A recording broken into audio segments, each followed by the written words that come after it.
Hello दोस्तों, नमस्कार। छत्तीसगढ़ के कोरबा जिला में कटघोरा और कोरबा वन मंडल अंतर्गत जंगलों में वर्तमान में हाथियों की बड़ी संख्या विचरण कर रहा है। आए दिन यह जंगली हाथी जंगल से निकलकर गांव की ओर आ जाता है और किसानों के फसल, मकानों इत्यादि को नुकसान पहुंचा रहा है। आखिर ये हाथी जंगलों से बाहर गांव की ओर क्यों आ जाता है? किसानों के फसल, मकानों इत्यादि को ये हाथी क्यों नुकसान पहुँचाता है? वन विभाग इन हाथियों को कैसे प्रबंध कर रहा है? हाथियों को जंगलों में रोकने के क्या क्या उपाय हो सकते हैं जिससे जंगली हाथियों द्वारा नुकसानी को कम किया जा सके? इन सभी सवालों पर सरकार का क्या रुख है, सरकार के क्या प्रयास हैं, इन बिंदुओं पर यह वीडियो है। वीडियो में आगे बढ़ने से पहले इस चैनल को सब्सक्राइब करना ना भूलें। इस दुनिया में कोई भी जीव हो, उसे रहने के लिए घर, आवास या रहवास के साथ साथ खाना खाने की आवश्यकता होती है, जिससे वे सुरक्षित महसूस कर सके और भूखा ना रहे। जीवों के दल में वयस्क के साथ साथ बच्चे भी होते हैं। ऐसी अवस्था में उसकी माँ बच्चों को बहुत ज़्यादा सुरक्षा प्रदान करता है। उसके भविष्य को लेकर उसे चिंता होता है। जंगली हाथियों के बारे में यदि देखा जाए तो यह हाथी वर्तमान में इस दुनिया के सबसे बड़े जीवों में से एक है, जिन्हें रहने के लिए एक बड़े जंगल क्षेत्र की आवश्यकता होती है, जहाँ उन्हें खाने और पीने की चीज़ आसानी से मिल सके, जहां मानवीय दबाव कम हो।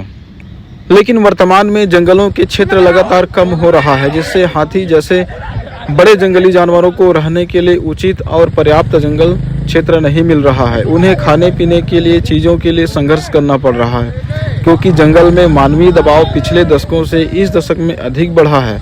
मानवों द्वारा जंगल क्षेत्र पर अतिक्रमण किया जाना, पावर प्लांट्स की स्थापना, सड़कों के लिए वृक्षों को काटा जाना, विभिन्न खनिजों के लिए वृक्षों को काटा जाना, कृषि कार्य के लिए वृक्षों को काटा जाना आदि कारणों से इन क्षेत्र लगातार घट रहे हैं, जिससे वन्य प्राणी जंगली हाथी जंगल से निकलकर अपने भूख मिटाने गांव की ओर आ जाता है। किसानों के फसलों को, मकानों इत्यादि को नुकसान करता है, जिससे ग्रामीणों को बहुत नुकसानी का सामना करना पड़ रहा है।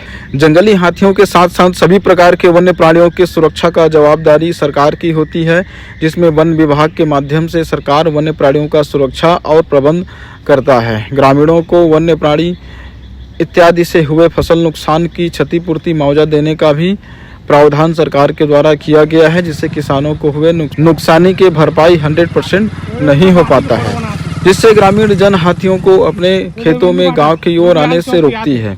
इस संघर्ष में कई बार हाथी के नज़दीक आ जाने पर ग्रामीण का मृत्यु भी हो जाता है, मकान भी क्षतिग्रस्त हो जाता है, जिससे हाथी मानव द्वंद्व और अधिक बढ़ जाता है।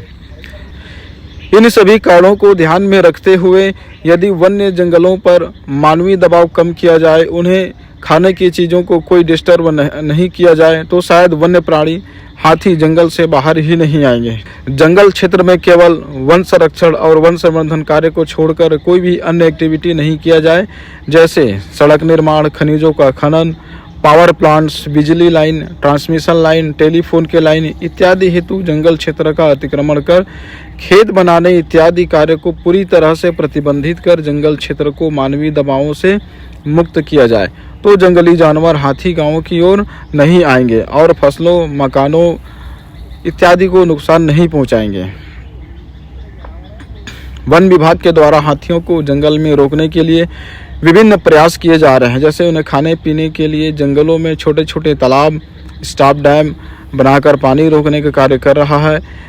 लेमरू, बालको, केंदई के क्षेत्र को हाथी रिजर्व क्षेत्र घोषित किया गया है, जहां उन्हें अधिक सुरक्षा प्रदान किया जा सके। इसके अलावा आसपास के ग्रामीणों को जंगली हाथी के प्रति जागरूक किया जा रहा है। हाथी के गांव में आने की सूचना लगातार किया जा रहा है, जिससे हाथी और मानव के बीच संघर्ष कम किया जा सके। इन सभी प्रयासों के बावजूद वन्य प्राणी जंगली जानवर गांव की ओर खाने पीने, अपने पेट भरने के लिए आ रहा है। दोस्तों, आप जानते हैं कि इस धरती को बनाए रखने के लिए जैव विविधता कितना ज़रूरी है। अतः पृथ्वी के अस्तित्व को बनाए रखने, यहाँ मानव जीवन के भविष्य को बनाए रखने के लिए जैव विविधता होना ज़रूरी है। अतः वन्य जीवों, हाथी जैसे जानवरों को बचाने के लिए हम सबको थोड़ा थोड़ा प्रयास करना होगा।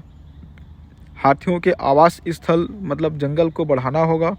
जंगल क्षेत्र के बढ़ने से जैव विविधता मजबूत होगी और धरती पर मानव जीवन का भविष्य सुरक्षित होगा।